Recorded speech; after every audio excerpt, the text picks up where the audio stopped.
అదో చూసినావు బావా, ఒక్క మొగానికి ఇద్దరు పిల్లలు ఉండి ఎంత మంచిగా ఉంటారో.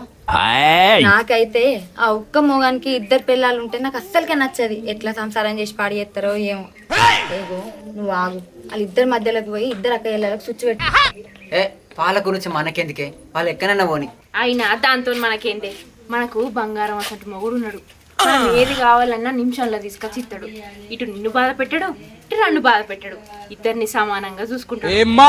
లేదు ఇది పెట్టలేదని ఏనాడని ఉన్నాడానే. ఏది తెచ్చినా సరి సమానం తెస్తాడు, సరి సమానంగా చూసుకుంటాడు. ఆయన కాలు కింద సిరి కాదు, మన ముఖం అవుతలేదు. వాడు ఎట్లా చేసుకుంటాడే రెండో పెళ్ళి? ఇంకో 10 మంది చెడిపోతారు. 10 మంది చెడిపోవద్దంటే వాళ్ళకి నొల్లులు కావాలి. పని తలగబడ కదా నాయన. వాళ్ళ లొల్లిని చూసి ఇంకొకరికి రెండో పెళ్ళని ఆలోచనే రావద్దు. గట్ల ఎత్తది చూడు.